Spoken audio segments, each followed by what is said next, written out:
Welcome to Electronic Music Life. Sticky Dojah. Thanks for having thanks for having me. Mate, it's been I'm doing great. Yeah, great. Tell me, I want to know a little bit about your history and your move to New York and you've and why you moved to New York and I'd like to learn, and what I'd love to really dive into today is the in the last couple of years since we met back in 2019, you've had this massive peak on Instagram, and I'd love to chat about that and your production on developing that platform for you and how that's been for you. So first of all, give us a bit of an intro. Tell me a bit about your history and Sticky Dojah and you moved to New York. Yeah, well, let's start with that. That was almost 10 years ago, 2013. I moved to New York from Germany, and I was always already full-time DJing at the time under the name Sticky Dojah in Germany. And kind of that Dojah is kind of my old graffiti name, but then I also found out that it stands for, it's Oakland slang for weed. And there's a Lunis, I Got 5 on it, the song.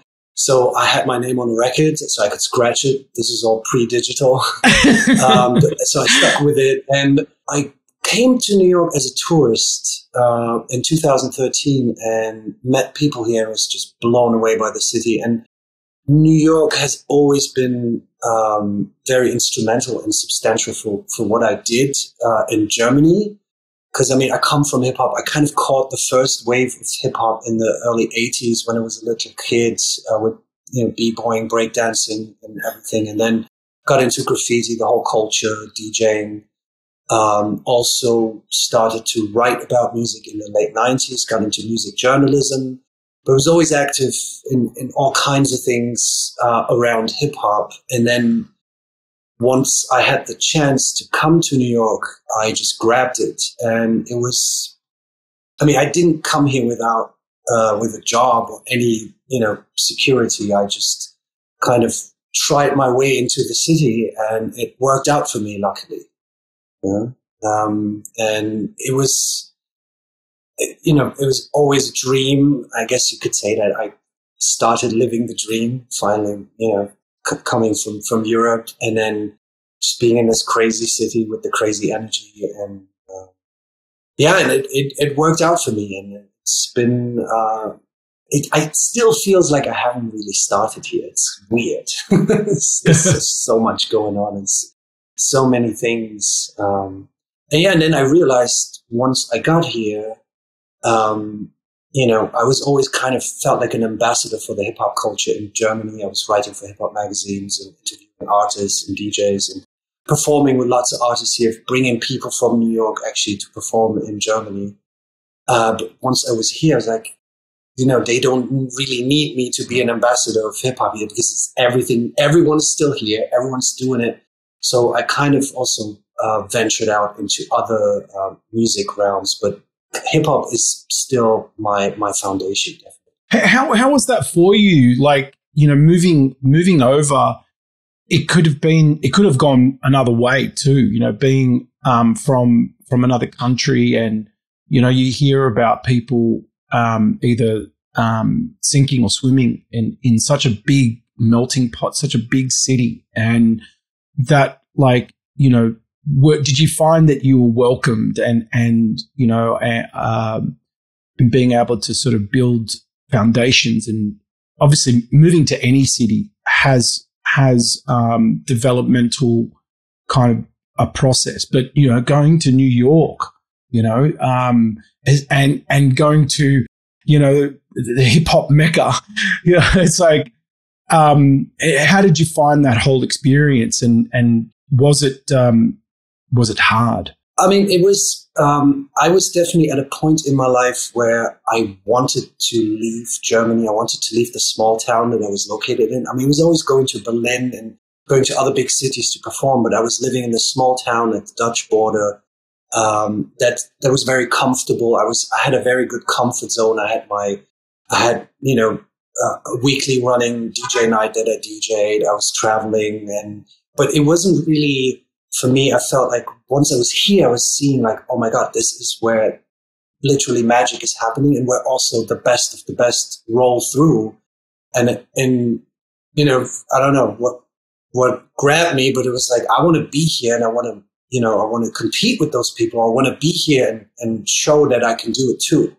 And that kind of was a driver. And I had this, it's funny because I come, like the town that I grew up in, Aachen, is maybe like 300,000 people. So there was always like a small town dynamic going on. And, when you have small town people, they might get jealous about you, or they don't really want you to succeed or want to drag you down again. There's always a little bit of that dynamic. So I had that in me and was like, I'm going to show you that I'm going to make it in New York, and that helped me in the beginning because, it was rough, it's just trying to meet people, trying to find my way into the scene. At the same time, the city is so crazy, and maybe it's also America in a way, when you go somewhere here and you say, this is me, this is what I do, people listen and people give you a chance. And if you're good, you're in, because that's how quick it is here. Okay, show me what you got. All right, you can do it. All right. That's how I got my first DJ job. It was, through a friend, and he was like, yeah, there's this bar on the Lower East Side called ECC, Experimental Cocktail Club. I go there from time to time. I know the owner. Good guy. They play good music there. Maybe, it's something for you. And then I will never forget, like, I went there and had a name and was like, I'm looking for Vincent. And then there's a guy outside smoking a cigarette. And he's like, I am Vincent. And I'm like, yeah, Michael sent me, I'm new in town. I'm a DJ. And he just literally took a pull from a cigarette and looked at me and was like, can you come back next Friday? And that was it. And I was there for 3 years. I had a residency. The whole conversation was under a minute. That would have been impossible in Germany, like with the quickness, because people were just like, all right, I'll give you a chance. At the same time, obviously, if you don't make it, or if you don't have it, you're out as quickly as you're in. That's the other side. But I found my way. I slowly, picked up gigs.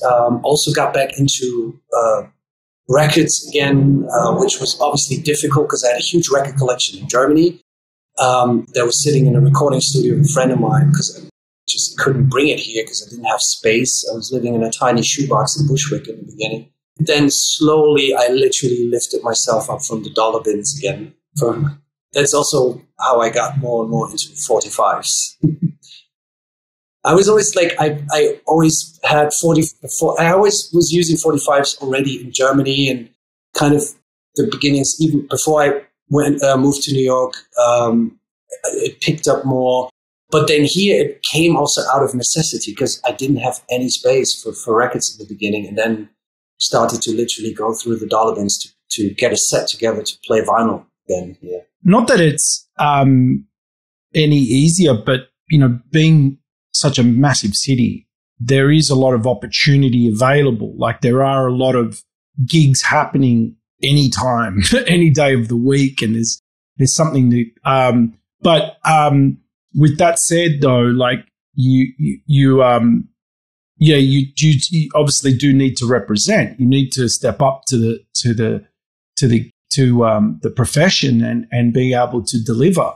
And since that first residency, has that been, and like an easy path in terms of finding other work and getting gigs as well? Like, is that, and being able to maintain a good, decent income and a steady income? Well, it wasn't easy. It kind of was ebb and flows for me. It was also, I pretty much quickly went into nightlife and just found the right people and told them this is what I do. And I, also then all of a sudden got booked to open up for Q-Tip, which was amazing. You come from Germany and all of a sudden you're playing with your heroes, like DJing with Q-Tip was amazing. And then started to develop other residencies. And over time, you just, I guess it's in every city, you kind of build a network with people that you trust. And through that, more and more evolved. I also now do, I do a lot of gigs that don't necessarily happen online, that I don't really, post about on Instagram or, there's a lot of corporate stuff also that I got into, or I'm also a resident here at the Soho Houses in New York now. And there's other avenues here where this is happening. And also now, because I'm also a father now, my focus has shifted a little bit, because those 4 a.m. late night gigs are not really happening at the moment for the time being. There's other things happening at 4 a.m. now. Excellent. Was it difficult to bring your record collection over eventually? Did you manage to get that over? Or did you start like? Well, so I would advise anyone, just don't do it. Don't move continents with a record collection. It's really a pain in the butt. Yeah. But through research and through friends, I found a company that the price was okay. It was actually, I think it was a British company. And I went back to Germany for some gigs and found some time to actually sell some records and put some boxes together. And then finally, when I had the money and the space, moved the cream of the crop over. But I left a lot of stuff in Germany, and it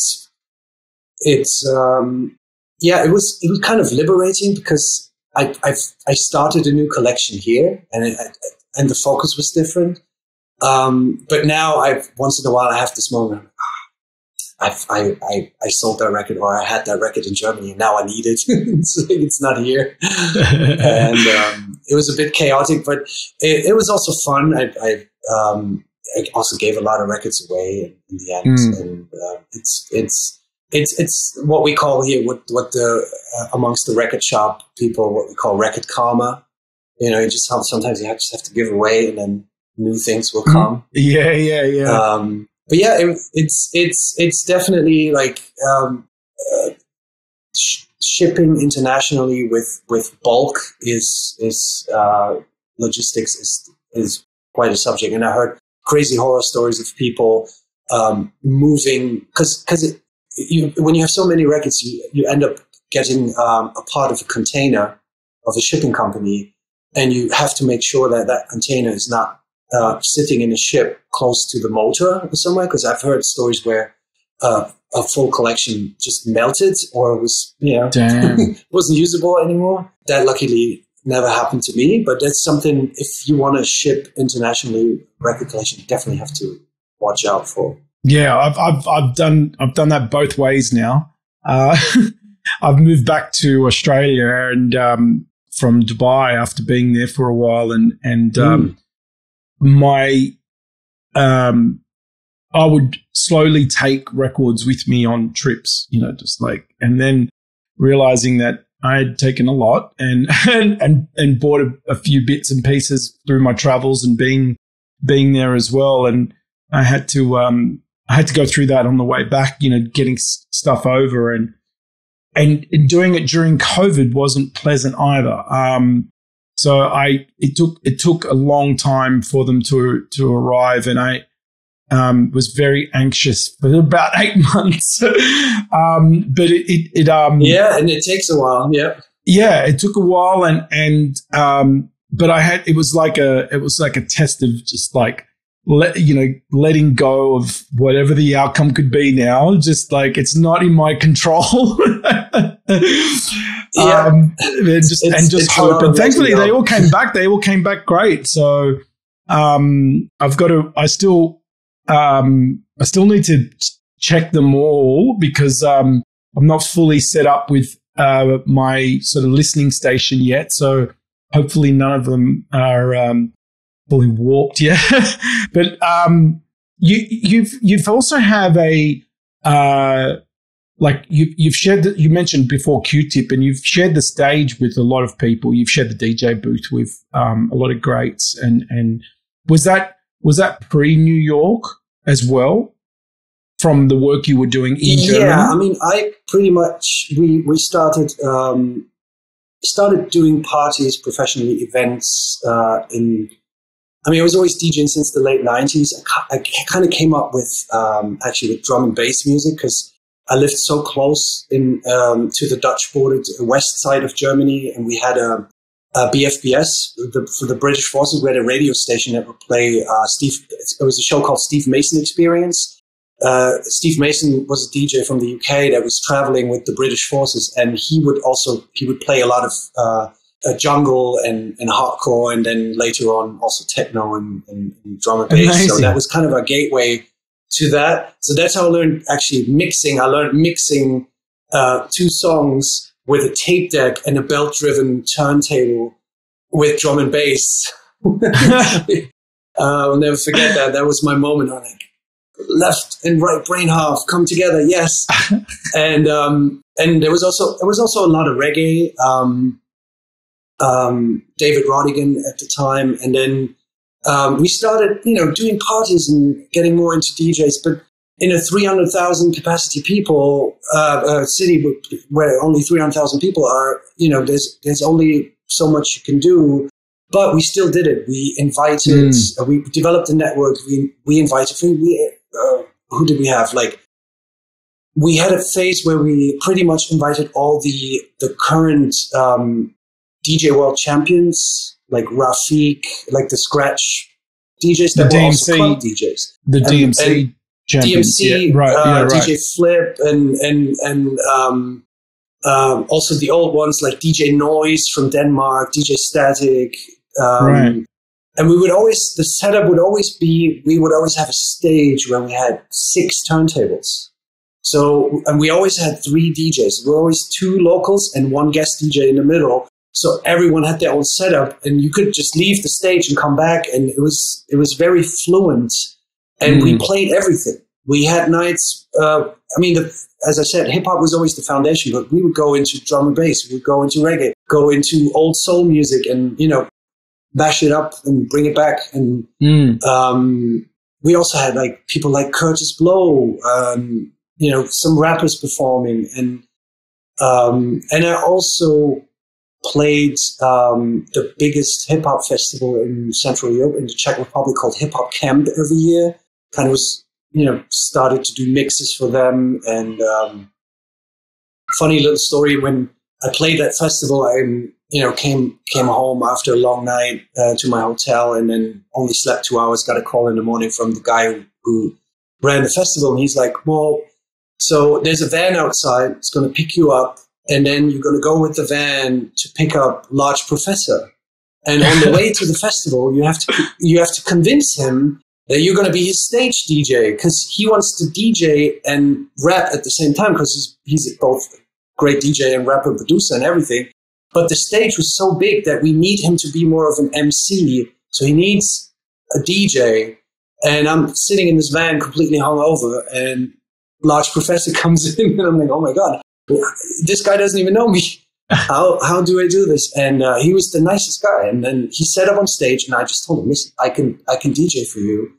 And he's like, word, you can do it? I'm like, I can do it. And that was it. And he gave me the instrumentals, and we ran through the show, and it was a great show. He killed it. And I was just super happy. And how amazing. That's how I there was a lot of this happening even before I got to New York. And then I knew what I was capable of, and that obviously helps in this city to be like, okay, I can do this. It's, I guess, like building your confidence over time, and being able to, not just like talk shit, but be able to, you do have, yeah. Yeah, I mean, there's a lot of that, but it's definitely, it definitely helps if you can back it up, and I guess I can do that. It helps. How was, because we know techno is sort of the prominent sort of sound of Germany. I mean, how was it received? How was hip hop culture received through the 90s and even up into the 2000s? I mean, was it a big, was it a big sound there and a lot of love for hip hop? Yeah. I mean, it definitely, Germany, because of the American forces that were stationed in Germany, there was an early connection in pretty much 82, 83. It started already with the clubs. Wow. And from GI bases, people would go to the base and would see rappers, or even B-boys from New York were stationed in Frankfurt and started record labels or started crews. So there was a very early scene. And then into the 90s, it exploded and became, some of the first graffiti magazines came out of Germany. And there was even a music channel that was kind of the German equivalent to MTV, which was called Viva. And they had their own hip hop show called Freestyle, and it was anarchy. People would send in VHS cassettes of painted trains, and they would run on television. There were moments where I'm like, this. It was like evolution in real time. I'm like, this can't be happening right now. What is this? And so there was always a lot going on. For me, it was always. I consider myself definitely coming from hip hop, but as I said, like, we also were into drum and bass, and obviously also techno was a big part, because here in Germany, it's inevitable. You go to raves. So we did everything. We went to sound clashes. We heard reggae music. We went to raves. We were, punk, anything. Like, it was all blended together. And sometimes but that's hip hop, right? That's hip hop. Yeah, but there were also people in the hip hop community in Germany that were very rigid, just rap, and no, this is not, right, the thing. right. And, yes, I always try to stay away from that and blend different styles of music, keep it eclectic, which sometimes obviously is not. Unless you turn it into a thing itself. For example, people like Giles Peterson are prime examples of just having this really wide focus but being able to have that as your sound. Whereas I feel like sometimes in the DJ world, it's much easier if you just stand for one sound, where people can really, it's easy for people to understand that's the sound that you're going to play. Whereas with me, sometimes, I do all kinds of things, so it's hard I guess, for people to pinpoint that. Yeah. But I don't want to have it any other way. Like, I don't feel like I would be very happy to just play a classic hip hop set all the time, or just be in the deep house scene. That's just not me. I want to have access to all these things and understand them and master them and be a part of them respectfully, as a, maybe not, like a cousin that comes in and can do these things. Yeah. Because that's how I feel now about hip hop. Because as a white guy from Germany coming to New York, like, as I said, like, hip hop doesn't need me here to represent, but I can hold it down. It's that's how I feel about these things.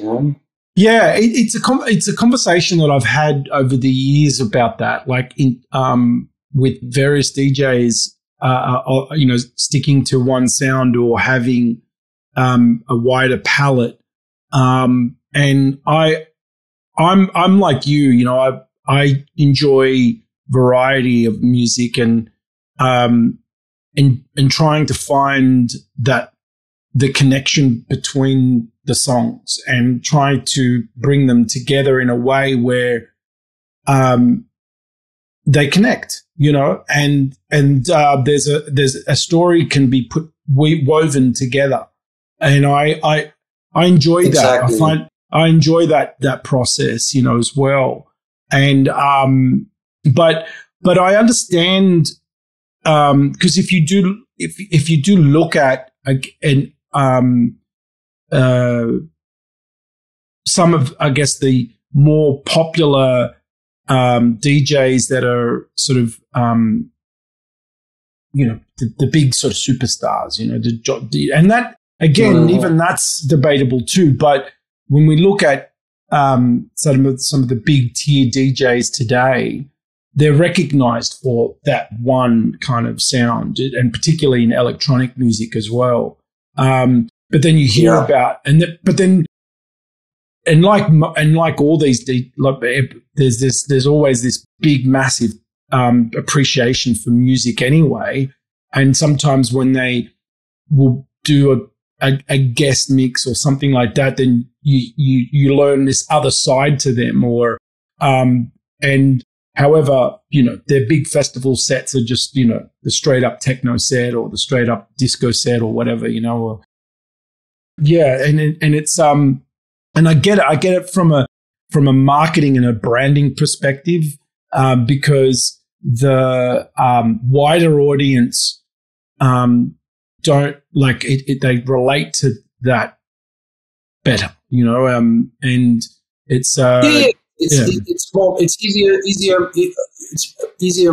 What's the word? Marketable, and it definitely helps for a career path to just really have that narrow focus. But I feel I wouldn't be happy, and that's why it probably takes longer for me to develop my career. You know? But I'm not. I don't feel bad. I don't feel bad about it, and it allows me, because that's kind of my motto. It's like all kinds of music for all kinds of people, and it allows me to go into different scenes and rock with everyone that I kind of want to rock with. You know. Yeah. And it also is beautiful to just always continue learning about music and new music and old music. And I guess that's one of the beauties when also in records and in music, just that will just never stop till the day you leave this planet. You know, that's a beautiful thing. Yeah, and I know you have this fascination with Iranian music as well, and a lot of music around the region. From memory, I believe when we met, you mentioned that you're married, or your partner is Iranian. Is that correct? Yes. Yeah. Well, is that where the door sort of opened up for you in that, or was that whole region Iran was? It was kind of. I was into the music before that. I knew about certain singers, and obviously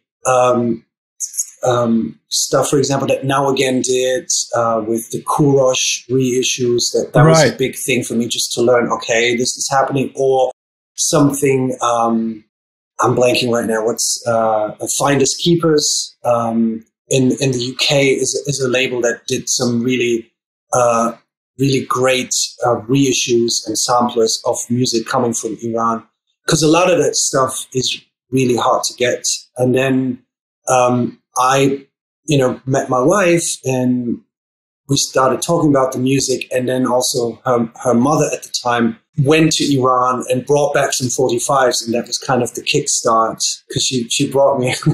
She was like, "Here's," and then it was amazing. And that's how I learned and got into the records. And then here in New York, then we heard about this crew that started making noise here in New York called Disco Tehran. Yes. And we met them, both my wife and I, and we were just blown away, because they started this party out of a living room, just cooking Iranian food and bringing people together. And now it's like a worldwide touring party that fills like the Knockdown Center here, is where I played last time with thousands of people. It's amazing. And Arya and Mani are my brothers from other mothers, I always say. And it's obviously hard what's going on right now in Iran. It's very It's very tough at the moment. We're obviously following it closely because my wife also still has family there, and it's hard to, sometimes to keep in contact, and we just hope for the best, and that the female-led revolution down there will prevail. San Zindagi Azadi, woman, life, liberty, as we say. Yeah, but yeah, that's also, and then obviously through that, and then other labels like Habibi Funk, Yanis, who I also met at Hip Hop Camp. He also has this hip hop background, but I think he started doing stuff when he went on tour in the Maghreb region with a US rapper, and I think he was the DJ or something, started digging for rappers, for records down there. And that's how he developed this idea of bringing music from that region back. And for me, it's also, I don't know how you feel about it, but when you're very familiar with rhythms and stuff that you've been accustomed to over decades, like house music or hip hop music, and then you hear new rhythms that you don't really know much about. And I have that, when I hear certain records now from Morocco or from Iran or from Tunisia, I get that feeling, wow, this is like, I get goosebumps because I'm like, wow, this is stuff I haven't heard before because I simply didn't have access to it. Yeah. And I'm trying to incorporate all these things into sets, and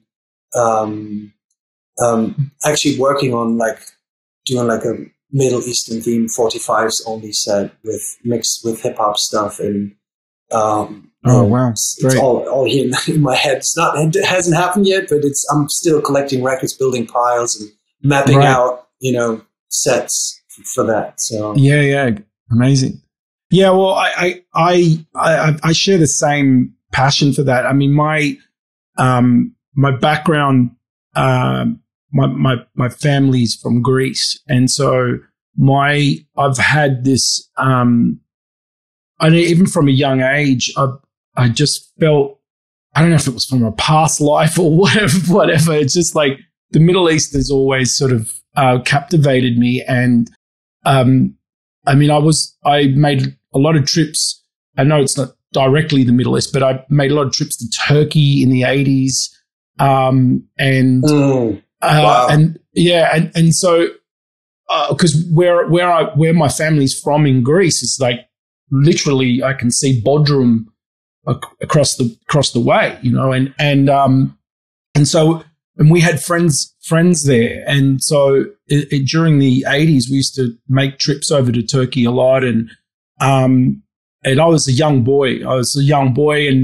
And just hearing the mosque and it's just that echo of that in my whole life was there, and then I spent 10 years sleeping next door to mosques in Dubai, and then I made I made a trip to Lebanon in 2010, and I was just like, wow, this I felt as soon as I arrived in Beirut, it just felt like home. Like I felt like something was just part of my DNA or something, and yeah, it was haunting almost, and I still want to go. Yeah. It's on the list. Mm-hmm.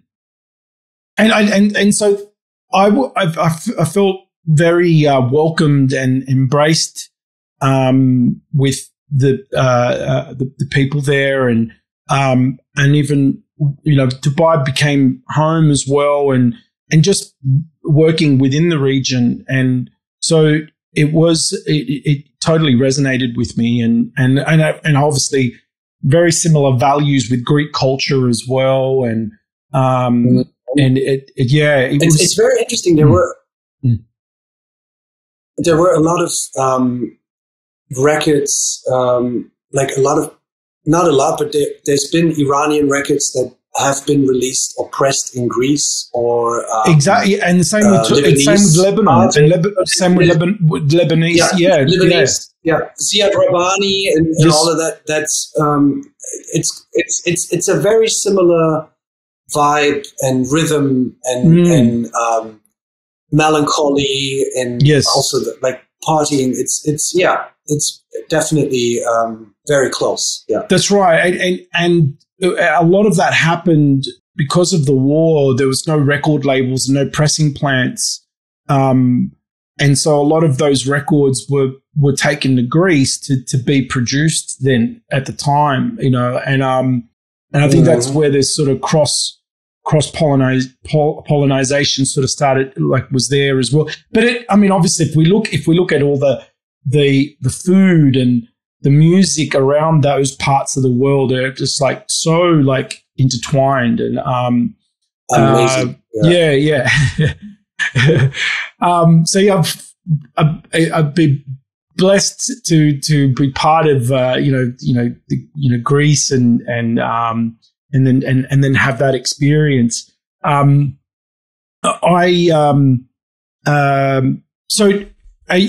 Tell me a bit about your connection with Disco Tehran. How did you did you meet the guys from the early days, and you've been part? You have a residency with them, so you're one of the DJs. Well, we met them very early on in one of the early parties here, and then I started working with them, DJing with them, and obviously now it's because they're taking it on the road, kind of. They're doing like little tours to Europe and everything. And at the moment, I can't really travel that much because I have family here and a little kid.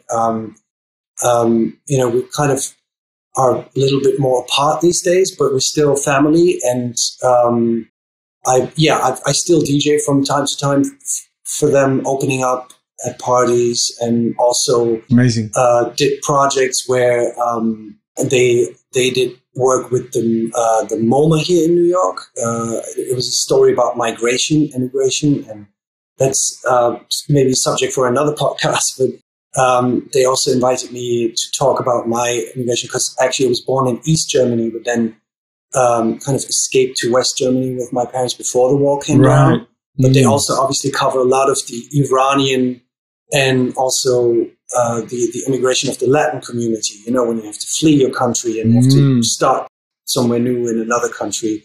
It's a ongoing theme and topic in what Disco Tehran are doing, what Aria is doing, the founder. And he's actually a filmmaker. He also started a new venture called Cinema Tehran, which everybody should follow. And if you're into Iranian and Persian movies and directors and stuff from that region, highly recommend it. Oh, fantastic! I will definitely check it out. I think I came across that, but vaguely. But thanks for reminding me about that. I will definitely take a look. I did mention at the beginning today that I wanted to talk about your development of your Instagram account, and if you could shed a bit of the process and what are some of the successful things that you did that might help someone else that's trying to build an online community and build a platform, and what are some of the things that that came to you, some of the findings and the learnings from this whole experience of developing your Instagram account, because the last time I looked, it was half that, and before that was half that, and it's just escalated.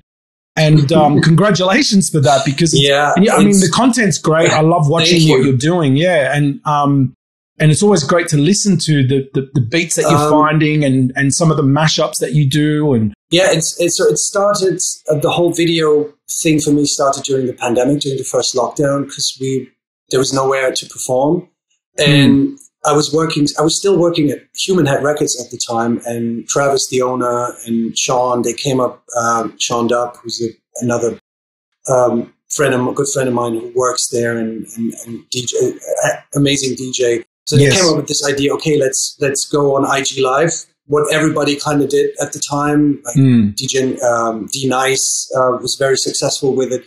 So I think we went every Tuesday or Thursday at 4:20 every week, 4:20 p.m. because the guys are stoners. We did a show, and that kind of helped me to get back on the turntables in my house and kind of focus. Okay, what do I have here? And then I just started doing my own videos and I think the very first one that I did was for the DJ Premier Scratch Challenge. That was a thing like during the lockdown. It was like I think it was DJ Nyack from Brazil and Scratch Bastard. I don't know who came up with it, but it became this huge thing on YouTube, and like all these DJs were mimicking Premiere scratches. And I did one myself, and I was like quite happy with it, and picked a song that not everyone else was doing, and got some pretty good feedback from some, from like DJs that I looked up to. And then we started doing these streams with Human Head, and then all of a sudden people like Diamond D or Stretch Armstrong were like giving me props online. It's like, oh, okay. And I knew kind of, okay, what can I, and then it sounds cliche, but I just did it actually for myself. I just wanted, then I started doing these mixes and like telling little stories with records, and it was just also for me to memorize these mixes, to have these things going, Yeah. And then I was like, okay. And then I saw my wife one night on the phone, and I'm like, well, what are you looking at? And she's like, oh, I'm looking at just funny reels here. It's Instagram. And I didn't even know about reels. I didn't even know reels were a thing. And then I looked at them and I'm like, well, I have some of these videos that I already recorded. Why don't I upload them in this reel format? And all of a sudden, I think the very first one that I uploaded, within like 10 minutes, I had 4,000 views. Like, wow. This is weird. Like, there's something going on here. And you asked me, okay, what advice can I give? It's like, be yourself, do what you love. And I sound like one of these instructors for TikTok videos, and but that's actually how it was. That's how I did it. And I guess it was also luck, because I was there when they just started with Reels, when Instagram kind of were trying to push this as a thing against TikTok. And there weren't that many DJs that did the things that I do with vinyl, and then let alone 45s, and then let alone with the mixer that I'm using, because it's a very old Pioneer mixer that not many people have anymore or know how to use. So that also kind of helped. So all of a sudden it became this very niche thing, this real DJing, as I call it, for me, real with double E. And then I did a video that just went viral.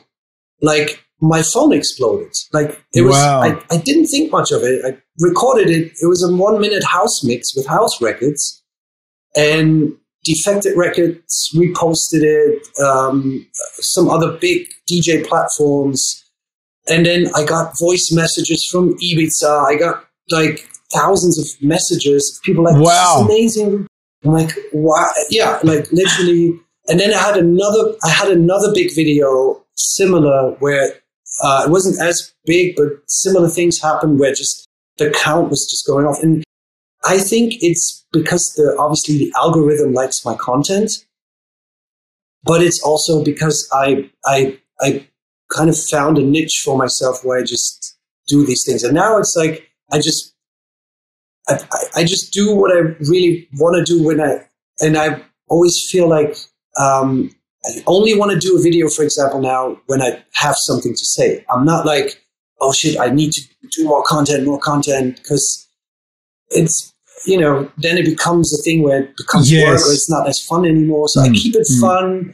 And it's also completely elevated, obviously, my DJ, because I practice a lot. I mean, at the end of the day, these are practice sessions that I publish. They're not like full mixes. I had a lot of situations where people were like, well, where's the rest? I'm like, there's no rest. It's a 1-minute reel. Like then I stopped. It's, yeah. So, but now I started to do more sets like this. So, but it takes a lot of energy and it takes a lot of, it's almost like putting together a DMC routine because you have to do quick mixing, you have to do scratching, build loops, and I now published.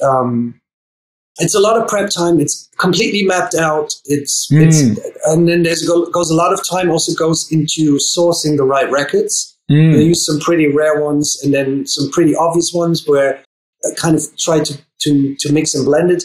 I want it also to be aesthetically always. I would for example, right now I have this in my head that I would never mix a 12-inch with a 45. It's either 245 or 45s or 12 inches.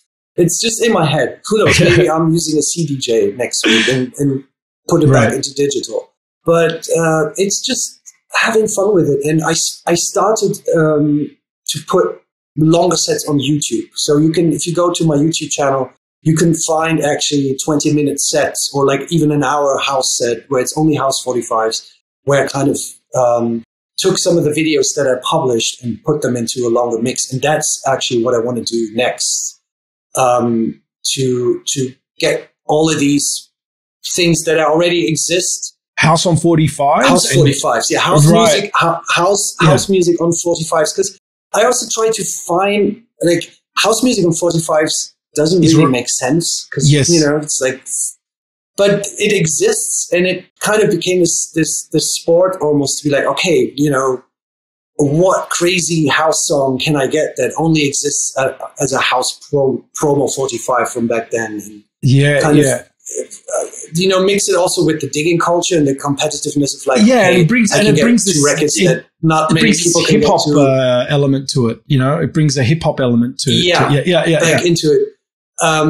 But then my next goal is actually to take this kind of style of DJing and do it live in a club, or like on a stage where there's a proper setup for it, where I actually have my mixer that I use at home, and the turntables are set up in a way where it's not club DJing, it's more like performance DJing than for a show. Battle styles. So that's something I really,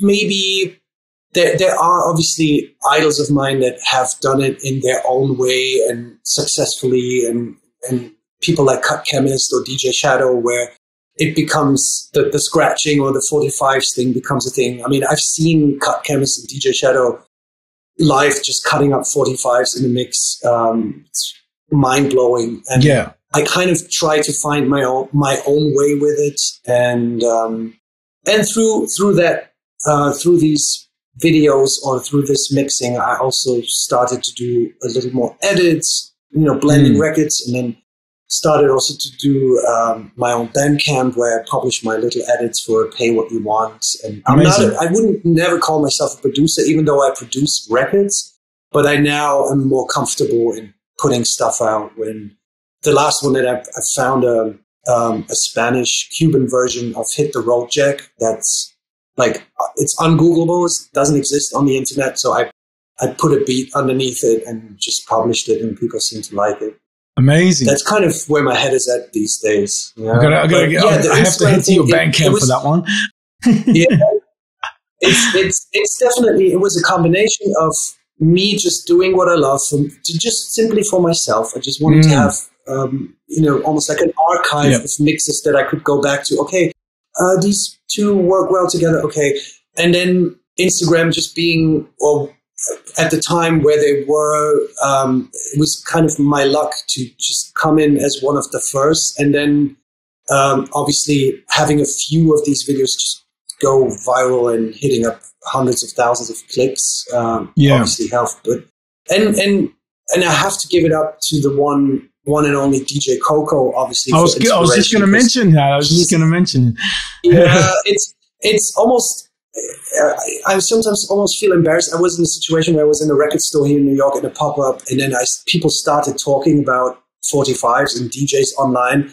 And then this guy was like, there's only two people I follow. It's DJ Coco and Sticky Dojah. And then I was having a conversation with him. He didn't know who I was. And I'm like, well, thank you. That's me. And then he's like, well, oh my God. But I feel almost kind of bad to be mentioned with Coco in one sentence because he's on a completely other level. Unbelievable. Because he does these things live every week in a mix. I just publish my practice session. So there's a lot of practice that goes into it, and a lot of times I don't nail it, and you don't see that online. I probably have to do a video of like me just messing it up. The bloopers.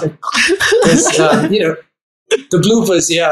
But it's the best thing for me right now, being at home and, taking care of my child, and then in between changing diapers, if I have an hour or two, I just practice. And if there's a run that I feel is good to be published, then I'll publish it. And it's really, the feedback has been great.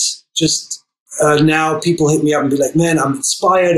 People doing their own videos now. Even people finding out about this mixer again and sending me like, I had this mixer. I didn't know you can do this with this mixer. And so the feedback has mostly been great. Obviously with this fame or, this light shining on me, there's little parts of like haters or just trolls that I have to deal with now. But and then people that don't really, or that pigeonhole me into this thing of like, yeah, finally a real DJ, vinyl, keep it real. I'm like, I also play digital. I love playing Serato. I love playing CDJs. I want to keep up with technology. It's just one outlet that I have, but obviously I'm only using vinyl for now. So people think I'm the vinyl guy, but there's much more to it that I don't show online. But yeah, that's my advice to anyone. Just run with it and be yourself. It's so cliche, so corny, but that's what worked for me. Yeah. Have you started to use TikTok as well? I kind of did, but I don't have an audience there. I think it's more the audience that that wants to see these kind of videos is a bit older. Sorry, my little one just came in. Hello.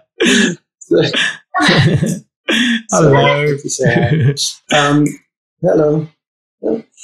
So yeah, the audience is definitely on Instagram that I have. On TikTok, it's a little like I still have some people, but I also you shouldn't compare yourself, but I compared it with other people from New York that I see that have big following on Instagram that are now kind of trying to move over to TikTok.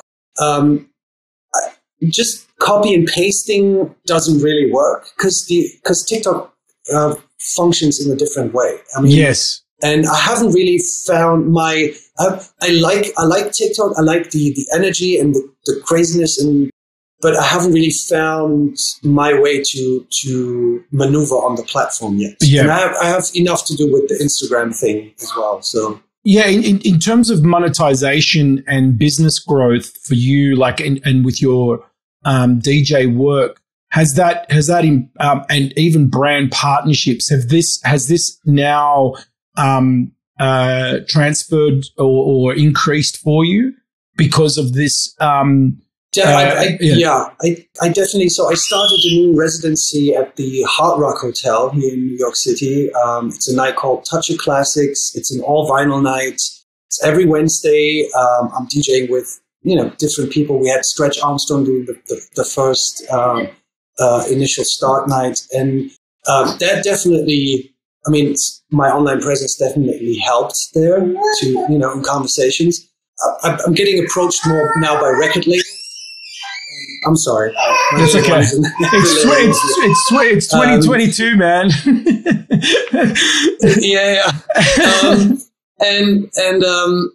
So there's definitely more like now that people, it doesn't go unnoticed. A lot more people are catching on to it, but I also want to. I'm not like reaching out to anyone or like forcing brand partnerships at this point. I'm just trying to build this and build it organically and develop a network of people that that's your focus. That's what you just focus on. That I want to work with. Yeah. It's. I mean, I leave money at the table, so to speak, but I don't want to do it like that. Have your rates gone up? Like, have you increased your rates as a result? Be like, can you do that, or is that something that? Yeah. A little bit, definitely. It definitely helps in the conversation.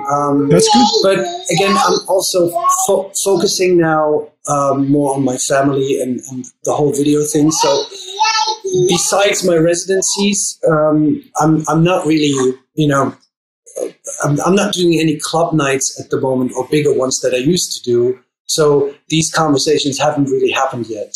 Right. And what about international touring possibilities? Someone the other day came to my new residency and was like, I know you from your videos and I want to get you to Lebanon. So right on. There's definitely those conversations have emerged. These conversations have emerged, but again, at the moment, I'm not really traveling, focusing more on the family until my little one is a little older. Sure. Because it's pricey. I mean, absolutely. I cannot have that time with my family. Yeah. For real. Well, Philip, it was so great to catch up and learn about all this stuff today. And thank you for sharing that little sort of details behind your social media sort of success there, and hopefully it will inspire someone else, and no doubt it will. I really appreciate you sort of going into that, and the idea behind this podcast is to be able to share these DIY kind of stories and being able to show others how they can create and do things in a way and create a living from it as well. And thank you so much. Yeah, it was really good to see you. Thank you for having me. It's really great what you're doing with the podcast, and I highly recommend people to watch all the other episodes. I'm still catching up. I've missed a lot, but when I have time, I go back and. Oh, thank you. It's a great format, and it's very much needed. And I'm happy that I could share my story with you. Oh, thank you so much. I appreciate that. Appreciate it. All right. Take care. You too, man. Thank you. Bye-bye.